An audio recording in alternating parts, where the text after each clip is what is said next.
right. Hello, everyone. Thank you all so much for joining us.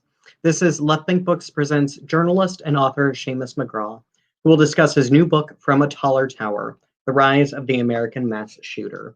McGraw will be in conversation tonight with Executive Director of Progress Women and former State Representative Stacey Newman. Left Bank Books is St. Louis's oldest independent bookstore. We would like to thank all of our supporters, the supporters of Seamus and Stacey, and everyone for their outpouring of love for our bookstore.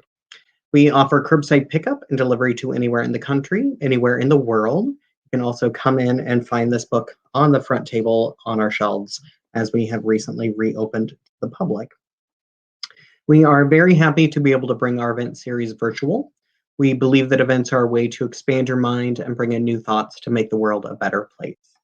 We hope that you enjoy this event, and we hope that you support Left Bank Books by purchasing a copy for you or for any of your friends at left-bank.com.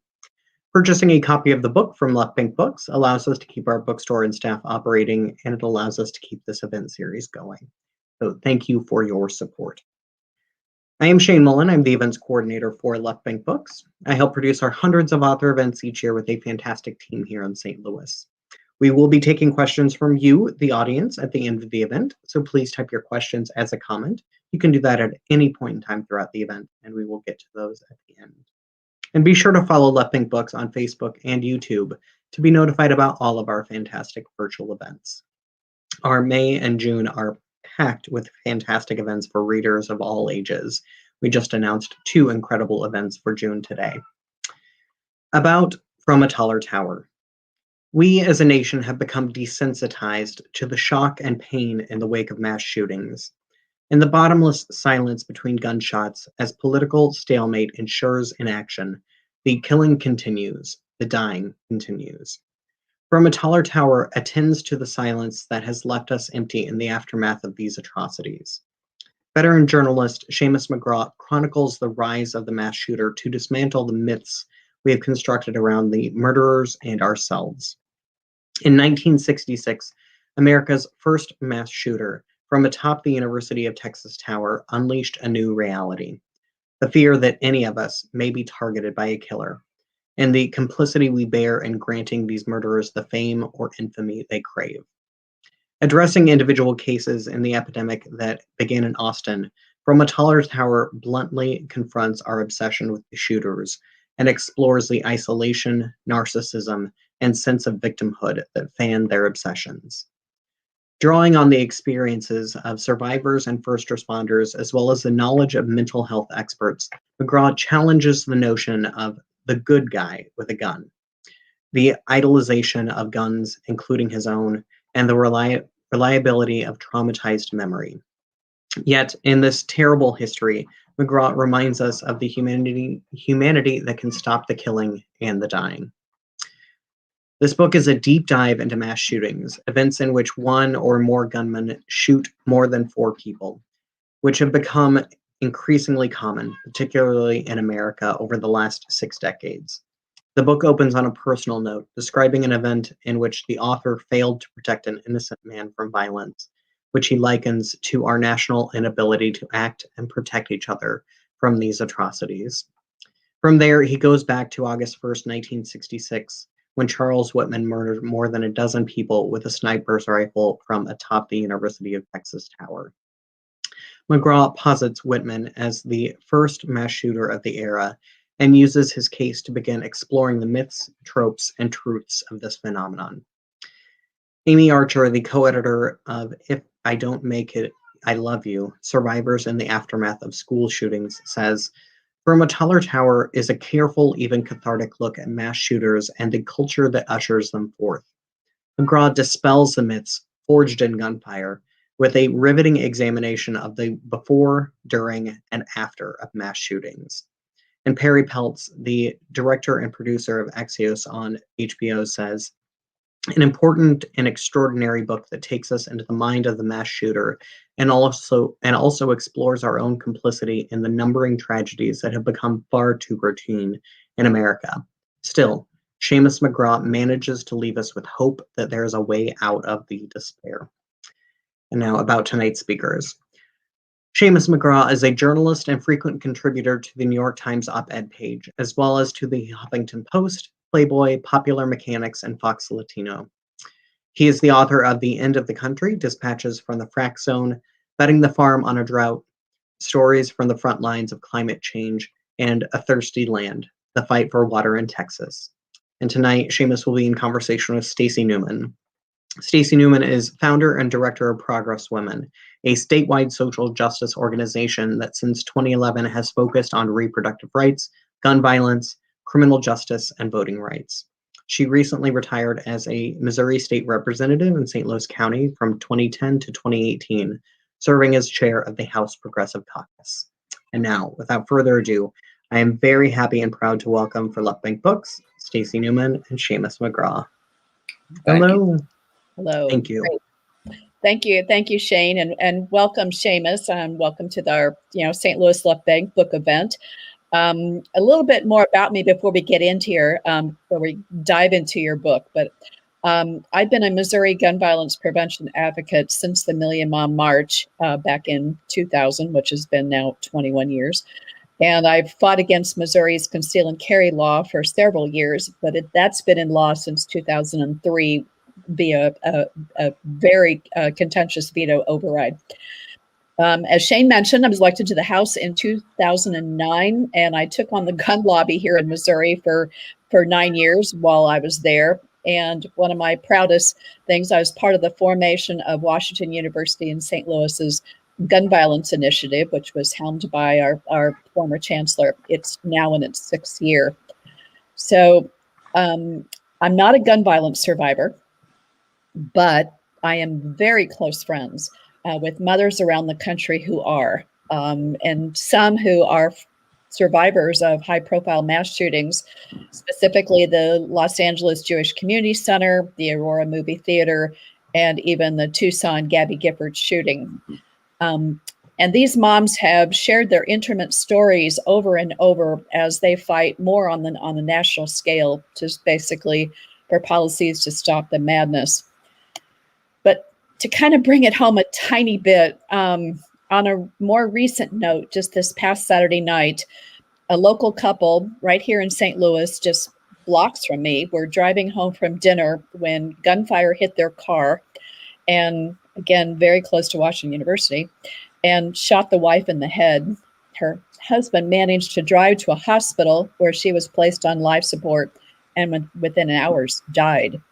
But that's just one of the shootings that happened in St. Louis this past weekend. But, when it's something then you always think it could be me, is just a reminder of the world we live in. Absolutely.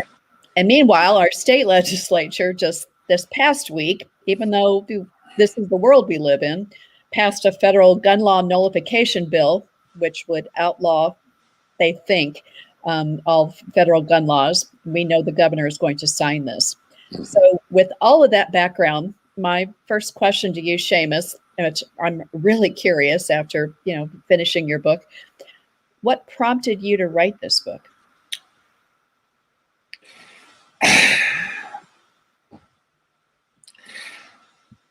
My last several books were environmentally oriented, and it's funny, people who know me as a book writer believe that I'm an environmental writer. The truth is, most of my 40-year career has been spent writing from the street, covering crime, covering violence. That's how I came up. I had decided that I was done. I had decided that I had written my last book. It was A Thirsty Land. It was time for, no matter how hard I tried, I still saw the world through the eyes of a 62-year-old white guy. Mm-hmm. And I felt that I had been very fortunate, but it was time for me to sort of step off the stage and do what I could to kind of help folks come up. But then Las Vegas happened. And Las Vegas hit me. Las Vegas didn't happen. The atrocity at Las Vegas was committed. I need to be very clear. No passive construction in this. The atrocity in Las Vegas was committed, and it struck me that what had happened there was that all the myths we've created over all the years were essentially stripped away to their basic, which is a raging sense of narcissism, a desire to kill, and a taller tower. And I said to my friends at the University of Texas who've published the last few books of mine, I said, you know what? I'm never writing another damn book as long as I live. But this is where you are, where this started. You're in the shadow of the tower where this started. You have an obligation to do a book that really looks at this. And they agreed. And they effectively said, well, when do you start? In a way, I guess it's right that I'm coming out the same door I went in, that I'm kind of revisiting what, much to my own horror, I say I know best. Well, it's interesting that you mentioned the Las Vegas shooting hit you. Most people you talk to, regardless of where they are in their political activism, always mention one shooting. And I think that's very fascinating. It's like, why that one? Why weren't others? Or where were you in your life that made that, such an impact? But one thing I want to really talk to you about, I've got probably I have too many questions here for you. I'm going to try to. No such thing as too many questions. Well, we don't have time, and Shane has other things he wants to do tonight. But I mean, you really get into your book in terms of your attempt to understand, to figure out, what's in these mass shooters' minds. I mean, we know they're all different, but they have some similarities. But you write extensively about Stephen Willeford, who faced off against the shooter in Sutherland Springs, Texas, the church massacre. And you talk about, the good guys, and we know that myth, the good guy with a gun, though we know there's very few good guys with a gun that can really, really stop an automatic, long gun who's, shot people in seconds. Absolutely. I mean, we know that's kind of a near impossibility. But you write about him extensively, which is really interesting because, it's like, why him and what made his mind tick to jump in. And so my question is, and I know someone who did just this. I don't know if you might know her, Pat Gallagher, who actually was a part of, she was in line to, meet Gabby Giffords at the event she was doing there in Tucson. And Pat realized, and again, never been involved in anything gun related before. And she realized very quickly, and she's an older woman, more like my age. And she realized very quickly with two men standing with her that they had just seconds to grab the ammunition from the shooter's hands as he was attempting to reload, knowing that they were the next in line to be shot. Yeah. And I've heard Pat tell her story many times, and we just call her Badass Pat.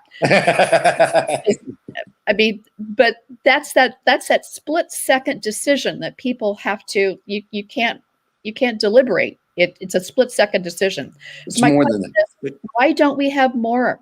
Let me add something to that story.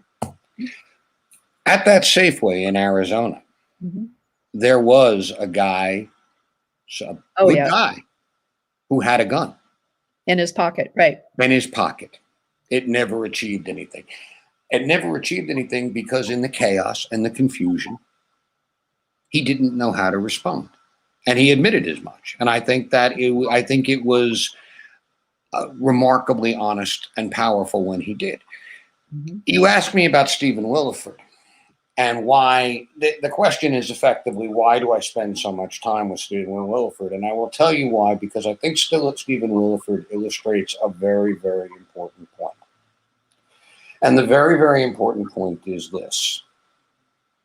I ask, for those of you who haven't read the book, or those of you who don't know the story of the truly heroic Stephen Willeford, who, an absolute hero in every sense of the word, is awakened on a Sunday morning by a massacre going on down the street from his home, runs barefoot with an AR-15 down to the church in Sutherland Springs, calls to the gunman inside.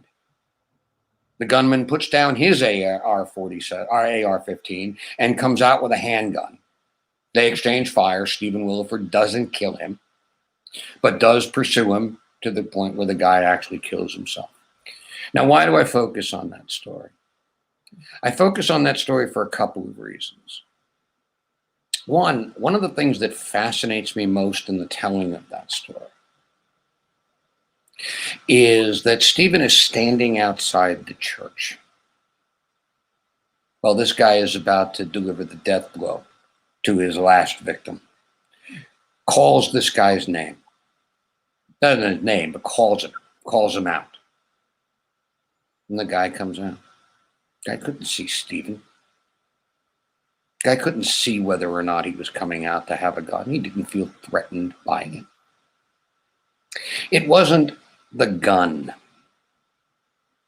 It was the good guy. Stephen Willeford is an absolute hero, and he has no compunction whatsoever about what he did that day. But I will tell you something, and this is something he says to me in the course of the book, and I believe him. Stephen says that even if he had not been able to open his gun safe and pull out one of his many AR-15s, he still would have run down to that church. This formulation concocted by Wayne LaPierre in between cruises on somebody else's yacht, that only a good guy with a gun can stop a bad guy with a gun. It's the wrong formulation. What it requires is a good guy or woman, as you just demonstrated. Which that kind of leads me into my next questions. I have a whole bunch of questions about God, but we'll come back there if we have time. Don't we all? Yeah. Exactly. So you also write about the fog of war. And what I want to know, in terms of how you're thinking, why do Democrat people and Republican people react differently to these shootings? And why do you not think that, I mean, on the surface at least, why do conservatives not feel trauma the same way that most of us do when we hear of another mass shooting, or we hear of, not just a Stephen Willeford, but we hear more about, the shooter itself? Where does that come from? I would take issue with just one small part of your question, Stacey. I don't think it's that, regardless of your orientation, in terms of your political identity, that you feel trauma differently. Well, I hope not. I think these people do indeed feel trauma the same way I do, the same way you do, okay, the same way everybody does. Their reaction to trauma is somewhat different. It's because we have a tendency in a culture that is so at once divided and in a way anonymous, and at the same time so hyper connected, where we know the most intimate details of the lives of somebody 3,000 miles away from us. These atrocities, they do impact people across the country in a heartbeat. Mhm.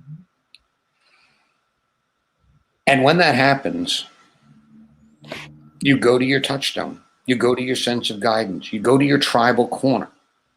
We all do it. You spoke earlier about the effective and I think counterproductive nullification law that's on its way. That law was sold in your state using fear. Using fear. They are going to do this. And if you don't, you're going to suffer this. This was the way this was framed. What is that but a reaction to trauma? What is that but an expression of trauma? The reason that plays is because it's an exploitation of traumatized people. I think you're onto something. I mean, I served with many of these. I mean, I've been in countless, floor debates, with people who think that way. And I think you're right. I mean, but it always comes back to, we have to be really honest, particularly in Missouri, in terms of people in office, it's completely partisan. When anytime we talk about anything to deal with guns, it becomes immediately partisan. We don't have moderates left in our legislature. We don't have moderates in office even. I mean, the gun lobby has bought one party, and that's the way they speak. But it's like that one answer, and I guess this is what the gun lobby sold them to, is we need more guns. Not your theory of we need more good guys. Well, here's the thing, too. There's been a grand abdication. And you asked earlier why I wrote this book, particularly as a 62-year-old white guy who's basically made the decision that we've heard enough, by and large, on a great deal of subjects from 62-year-old white guys, and it's time to yield the floor, except on this. Except on this. And I will tell you why, except on this. Right, because white guys are the majority of our shooters. Not even the majority of our shooters. The reality is, in truth, if you turn around and look at mass shooters, they do tend to comport with the general population. However, it's guys like me, older white guys from largely rural communities with bad teeth and a closet full of rifles. I only use my flintlock these days. I only use the weapon the Second Amendment explicitly gives me the right to use. But it's guys like us who control all those more and more and more guns. And I would argue, Stacey, that there are a lot more guys like me who think like me on this subject than the gun lobby imagines. Of course. And I think we have been very quiet, and I think we have abdicated our responsibility. And so one of the reasons I had to be the guy to write this book, or somebody like me had to be the guy to write this book, was because we have a responsibility to stand up and be heard and to wrest back our voices, gun owners, to wrest back our voices from the people who purport to speak for us. Well, I agree. Are not saying what we believe. Well, I agree with you, because we know just from polling. I mean, not just recent polling, but polling for years. Most dramatically, since Sandy Hook in 2012, that the majority of people, including white guys with guns, feel like we have got to pass some policies that will prevent these. And there's not one policy that's going to prevent all of this. We know that. No, absolutely not. Absolutely not. But let me take another bent here. I know Shane's going to cut us off at some point. You and I are we're just getting into this. Mm-hmm. You also talk about that when you go back to the trauma, the fog of war that spreading through time. The fog of war and peacetime, yes. Correct. And how it's just really become invasive and, particularly the United States for the last years. Mm-hmm. One thing I wonder a lot about is the impact it's had on this generation that's grown up since Columbine in 1999. I mean, my daughter was 5 then. She's now a middle school counselor. I mean, gun violence Mm-hmm. is still impacting her life, or could.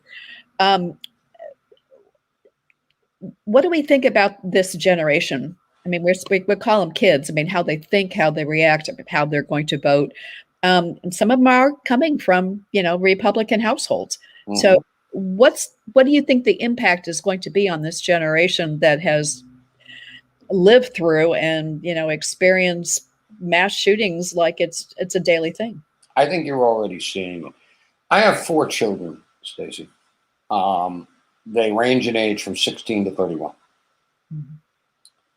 They grew up in a household where I was, as I point out all the time, there was not a day between the middle of October and the end of January when I did not have my flintlock rifle in my hand and a 45 caliber flintlock pistol in my belt. I'm an avid deer hunter. I hunt exclusively with that weapon, but I'm an avid deer hunter. And there was not a day that went by in those 4 months as they were growing up when I did not have a gun in my hand. Not one of them ever touches a gun. Not one of them ever touches a gun. And the reason they don't touch a gun is because it is a totem of a different tribe. Mm-hmm. It is a cultural artifact from some group to which they, in their minds, do not belong. I'm going to take this a step further. I do believe that I'm seeing this in a lot of places, among a lot of people. Among my children's generation, they don't have the same kind of fixation with firearms that my generation does. And they don't have the same kind of fealty to what I think is an erroneous reading of the Second Amendment that's promulgated by the gun lobby through its various front organizations. And when I talk to some of my friends who are maybe on the fence, or maybe even more knee-jerk in terms of their defense of what they see the Second Amendment to be, which is not the way I see it, I point out to them that their intransigence, their unwillingness to take even the most moderate steps, or to tolerate even somebody else taking the most moderate steps, has painted them in the minds of a up-and-coming generation as irrational extremists. And their totem is the gun. The next generation and the generation after that is not going to have any love for firearms. And I make the argument that by being so intransigent, by planting this so deeply in the hearts and minds of my children and a lot of other children, they're almost guaranteeing the thing that they fear. I make the argument that the Briscoe Caines of the world,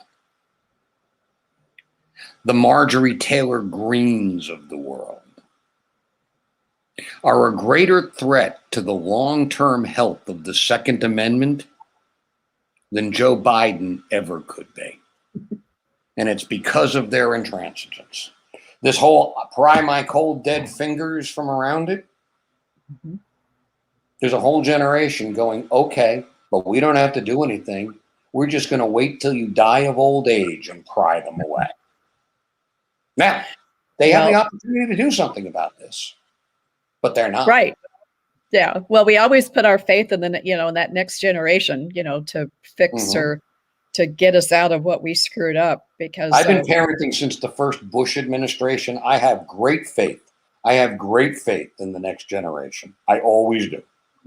Well, I mean, because think about it, they're the ones living through these, these gun drills in school. They're the ones, texting their parents, even, not knowing if a drill is real or not. I mean, this is the trauma that they've had to live through. I mean, but this kind of brings me to my last question. I have no idea. I think we might be over, but I don't care. I'm going to ask this question. Yeah. So, back to when we were talking about polling, and we're talking about there's way more of you, white guys with guns who actually want to, as you mentioned, want to wrestle these guns away from killers, yet, lacking the will or the faith to do so. We know the reality is, think of, in terms of universal background checks, for example, that policy has like an over 80%, favorability rate. Absolutely. In Missouri, let alone the rest of the country, is even higher. Yet we also know that Republicans en masse, since they've been bought by the gun lobby, 20 some years ago, that they're entrenched in this. So I want to draw a distinction. where do we go? Majority thinks one way, and yet our electeds in office now are preventing this. Right. When you say Republicans, now, I make no bones about it. I'm a good old-fashioned, dyed-in-the-wool liberal Democrat. I have been my whole life. But when you say Republicans, we're not talking about rank-and-file Republicans. We're not talking about rank-and-file conservatives. I know a lot of rank-and-file conservatives. I know a lot of rank-and-file Republicans who feel exactly the same way I do. Oh, exactly. Otherwise, we wouldn't. It is those who have been elected. Exactly. Now and they have been elected in a political system which increasingly, for a number of reasons, which you and I can discuss at another event, has increasingly been pulled to the point where it has to play to the fringes, and it has to play to the most extreme. It has created a generation of lawmakers who govern by bumper, who don't govern at all, okay, but they politic consistently on bumper stickers. You have elected to government in wide swaths of Missouri, in wide swaths of my own state in Pennsylvania, in wide swaths of Texas, in wide swaths of every state in the union. You have elected to people who fundamentally don't believe in government. That's true. Well, if you elect people to turn around and run a system who don't believe in the system, they're going to do everything they can simply to muck it up, simply to stop it. And that's one of the things that I think has been happening. It's easy to sell that on the extreme with fear. It's easy to focus fear when you can turn around and hold up some totem. It makes me laugh. I mean, out loud, as a guy who hunts with a flintlock, it makes me laugh, from Charlton Heston to Tom DeLay to Mitch McConnell. Every time I see one of these guys stand up at an NRA convention and hold up the flintlock over their heads with I'll give this up when I like to see one of those sons of bitches load the thing. Right. Just one. Well, and candidates too. It's they kind can't. of like They can't. Well, if This you're is really statewide, you have to do a gun commercial with your gun. Right. I mean, that's and the reality is it has nothing whatsoever to do with most of us who own guns and want to make sure that they don't slip into the hands of people who should not have them. And so we support, by and large, if you look at the same polls you're talking about, we support background checks, universal background checks. You talked about a woman you know who horrifically was shot in the head. I promise you, I promise you, that gun was bought legally at some point along its life, and somehow or another transferred into a situation where it ended up in the street. Just a few days ago, I had an 11-year-old boy about 900 yards from my house in the woods, an 11-year-old boy shot by a 13-year-old boy. My state does not have a law that would have required the family to secure that weapon. Neither does Missouri. One of the things that I talk about when I talk about the steps we could take to address the issues of mass public shootings is the recognition that many of those things, background checks, limiting magazines, securing weapons, red flag laws, standards for concealed carry, that all of those things would have an impact not just on mass public shootings, but on many other species of the 40,000 gun deaths we experience every year in this country. There is no reason that we should not be addressing them. There's no reason that we should not be able to do this, except for the intransigence of a lobby that plays to fear. So what's your solution, Seamus? The first solution is to change the narrative. The first solution is to change the way we tell the story and to change who we're talking to. I was having a conversation with a young woman today in her 20s for a radio show out in Seattle. Okay. And she was talking about a passage in the book where I am particularly harsh in my description of a murder. And she asked me why I had been so harsh, and she was very appreciative that I had been. And I said, well, thank you, but I didn't write that for you. I wrote that not for a young white woman, though, in this case, a young woman. I wrote this for older white men. I wrote this to say out loud what we've been thinking but not saying, in the hopes that I can get some more of us to say it out loud. That's the first step. The second step is to use those voices to push for reasonable, common sense, and easily achievable low-hanging fruit. The next step is far more complex. That will reduce some of the violence. That will reduce some of the deaths. And, you know, as the Talmud teaches, if you save one life, right? That will address some of that. The next challenge is to address this culture of narcissism, this culture of grievance, this embrace of victimhood. That's a multi-generational thing. That's not something we're going to do, probably not in our lifetime, but my kids will. And we need to start moving. Yeah. And especially when we know that there's so many intersections with racism and misogyny and just and sexism. There's just so many intersections. Absolutely. And you know what? Those are places where you can cloak your narcissism. In racism, in misogyny, they turn around and give you permission. They give you permission to indulge your narcissism. And that's another theme that I hit, I think, as strongly as I possibly can in the book. These racists are racist. These misogynists are misogynists.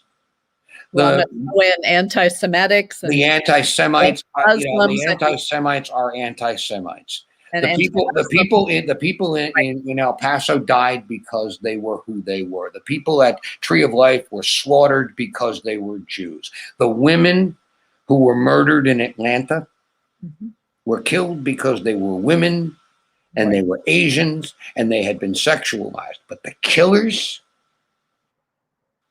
killed because they were killers.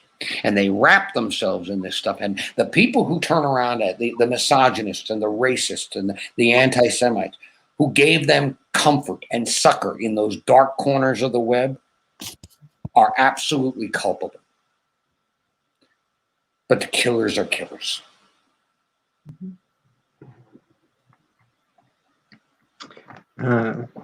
Thank you both so much for this incredible conversation. I wanted to make sure that we had time for audience Q&A. Just like, I have a lot of questions myself, but that's Seamus, the way he ended it there. It's like, whoa. Yeah, it's like, I'm sorry. well, now what? Yeah. Come say I'm rarely speechless, and I'm just kind of like, where do we start? So I think the question that I want to start with is from I think it was the question before this. So you talked about how the next generation, or how my generation and younger, are waiting for this older generation to no longer be in power or die off. But I look at people like Marjorie Taylor Greene, who is not that much older than I am, who is very much one of those kind of people. And right, but the people who are voting for her aren't. The True. people. She may be a twisted Girl Scout selling cookies door to door, but it's a bunch of old gramps and grandmas that are buying the cookies. All right. I don't mean to anticipate your question, but it's not. You will always find. Yeah, I mentioned Briscoe Kane, a lawmaker out of Texas, a state legislator out of Texas, who also plays to that same comes from that same demographic, that same age group, but that's not where his support comes from. That's not where his support comes from. They are, forgive me for this, dancing monkeys for the senior citizen vote. You guys, your generation, I don't know how old you are, Shane. As I said, my eldest daughter is 31. Their generation has the obligation to put their people up, has the obligation to turn around and get out and mobilize and vote and argue. And we're seeing it happen. We're seeing it happen. March for Our Lives is just one example. When you turn around and talk about the moms, Stacey, the moms have driven their children to. So the obligation, the failure is ours, my generation's. The responsibility is yours. And my job in all of this is to try to get those of us who I can in my generation to be your allies and not just observers. My question was actually going to be a little bit more about how do we stop raising the next generation of shooters? So there is some turn, and hopefully more of a turn to happen with legislators. But how do we, as I've hosted a few events that are discussing the way that we raise boys and toxic masculinity, and maybe how that's even a phrase that might not be exactly correct, and how that might not be like a phrase that can turn the situation around. But how do we look at the way we are raising young boys to be these shooters, and how do we stop that? I think you got two issues going on there.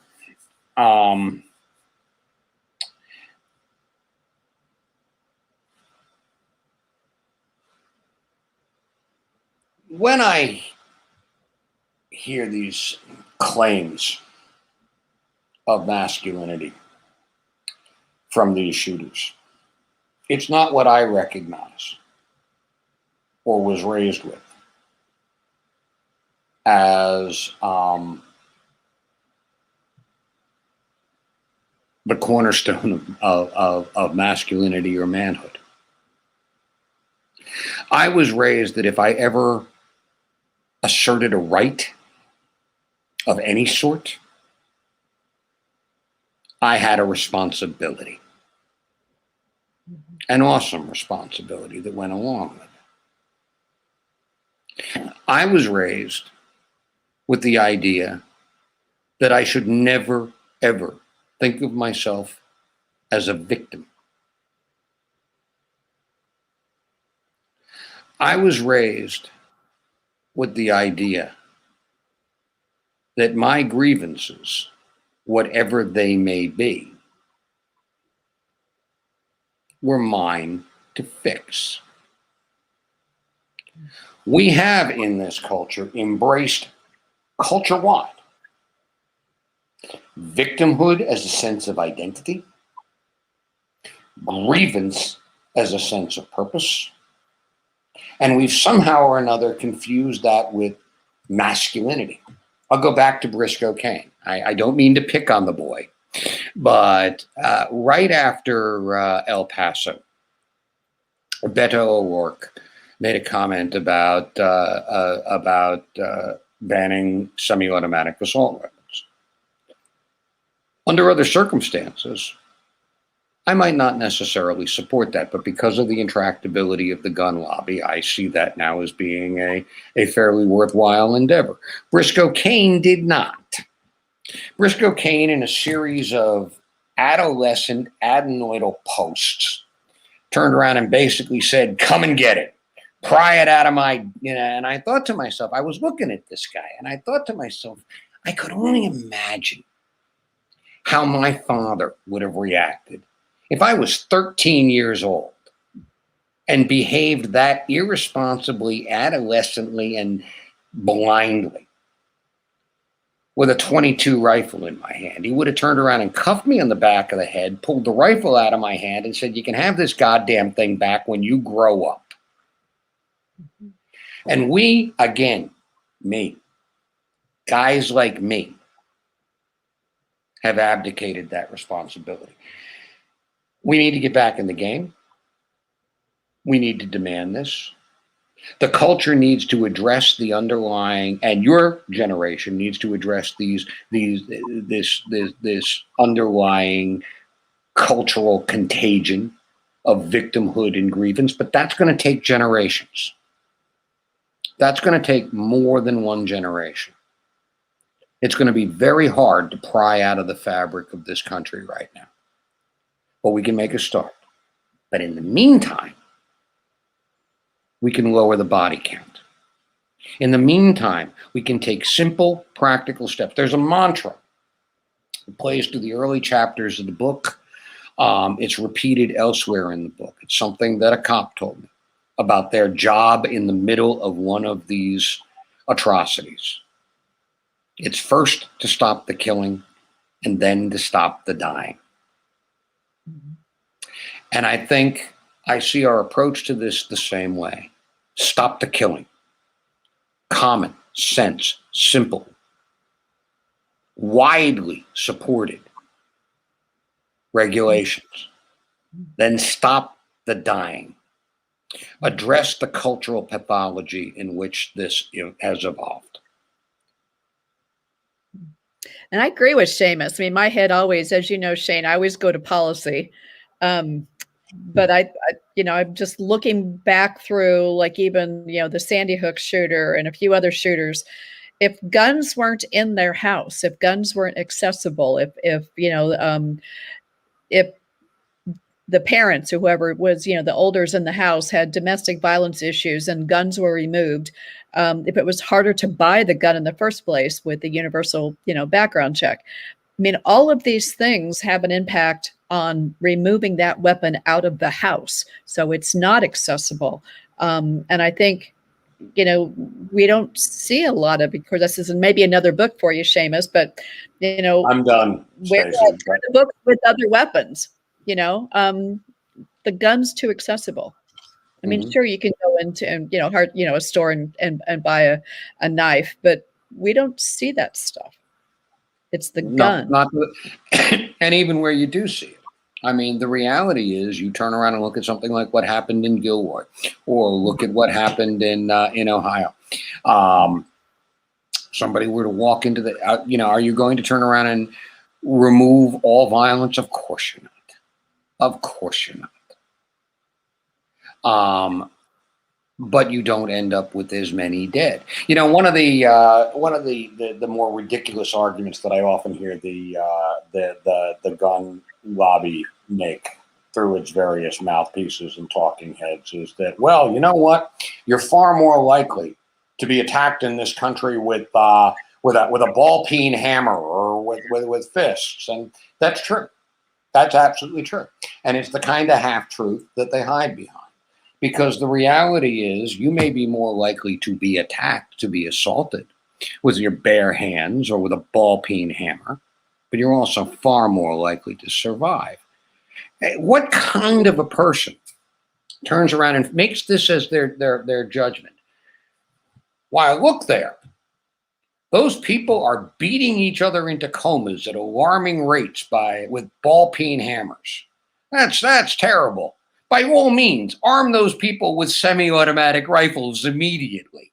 I mean, what sense does that make? What sense does that make?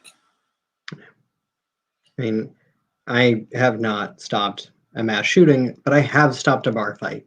And like super nonviolent me, has stopped someone from getting pummeled with fists. Mm-hmm. And I don't know if I could say the same about, like, if there were a mass shooting around me, right, like what my reaction would be, what my survivability would be. So yeah. I noticed that you mentioned the author's note of the book, where I talk about that incident in the Newark train station in the late 1970s. One of the other things too is that part of this myth, part of this narcissistic culture that also gives rise to the mass shooters, certainly. Another part of that narcissism is the fact that we think we're all Rambo. Is that we think we're all going to jump in at the moment. We think we're all going to be Stephen Willeford. And the reality is, Stephen Willefords are few and far between. It's not a judgment on people to turn around and say that even in combat, there have been studies that show that most soldiers don't fire their weapons. You expect somebody who is untrained on the street, ill-prepared, and taken by surprise to be Rambo? And that's what you're going to stake your future on? Well, and on that point too, Seamus, I mean, the last 20 years specifically, we're all conditioned to survive. Mm-hmm. Right? What do we need to do to survive a shooting? I mean, it's not run towards the shooter. I mean, that's not the way our heads are been trained. Right. Our heads are to protect and to run. Right. I mean, unless, like badass Pat, you see an opportunity, with your fellow comrades to, grab the ammunition. I mean, they saved many more lives, but they had that opportunity. So yeah, that whole of what would you do I think a shooting is a whole lot different particularly your incident, Shane, if you knew there was a gun visible during that bar fight, I'm sure you would have had a different reaction, or you might have had a different reaction. Because getting shot yourself, do you know if that would have saved anyone else? Right. Yeah. And would you be able to process it? Because it's something you've never seen before, something you've never experienced before. Mm-hmm. One of the reasons you train military the way you train them is so they don't have to think. Right. Well, and I can say that for experience. I'm a former flight crew, and I've had a couple incidents on flights, on airplanes, where you have to rely on your training, and a couple of pretty scary things. Right. And just noticing among my crew that I was directing, some of us relied on our training and others didn't. And you don't know until that incident. And to me, it was, until we hit the ground like bugs, we have to do whatever it is that our training was telling us we could do, not to go another direction. And I think that's really, really hard to predict in people. And to stake your children's lives, literally, that's what we're doing as a culture, to stake your children's lives on the thought that somehow, people are going to be able, in the moment, to overcome human nature and be prepared. We've seen so many examples of cases where it didn't, There was one person shot with an AR-15, or actually a semi-automatic rifle, at the borderline. One person shot with a semi-automatic, and it wasn't the killer who used a handgun. It was a cop, and it was a cop shot by another cop. Not only do we not know how we're going to react, but when you're reacting in a moment of chaos, you don't know that your reaction is going to be correct. And to turn around on all of those thin straws and say, this is our only response. The good guy with the gun. This is our only response. That's some magical thinking right there. But it sells weapons, right? It sells this whole culture, which that's why you have another book you've got to write. I'm done. I want you to write a book, Stacey. Yeah, I want Stacey to write a book. No. I think it would be brilliant. And maybe we can hook her up with the University of Texas Press. Careful. Yeah. I know some people there. This has just been an incredibly informative, in a lot of ways, very depressing. But in so many ways, like I see hope, and I hope that the audience does as well, that there are things that we can do, and there are people that we can convince to make changes. I want to remind the audience that we do have copies available for sale at Left Bank Books, left-bank.com. I am going to share the link again here. Really, I want to thank you both for this incredible conversation. Audience, I know that you probably have questions. Seamus, if you would like to, you wanted to share. Yeah, let me put this on the page. Okay. If you've got questions that have not been answered, let me see if I can get down to where I can put it. I'm around all the time, folks. I'm having a hard time finding a place where I can do this. I'll just say it out loud. It's Seamus M, as in Seamus McGraw, Seamus M at PTD. P as in Peter, T as in Thomas, D as in David.net is my email address. I'm Seamus McGraw on Facebook. I'm Seamus McGraw on Twitter. I'm Seamus 1958 on Instagram. My home phone number is 570-588-6000. My cell phone number is 570-236-4050. Books are the beginning of a conversation, not the end of one. And I will I very much want to hear from you. If you have anything else you want to add to this or any other questions that hit you in the middle of the night, yes, I do get the occasional call from a crackpot, but I also get to hear from some wonderful people, and I'd really like that to continue. All right. Well, thank you so much, audience. Stacey, incredible conversation. Seamus, thank you for writing the book, for participating in this event. And we will see everyone next time. Yeah. It's been fun. I've enjoyed it. Thank you. Thank you, Seamus. Keep writing. Thank you very much, Stacey.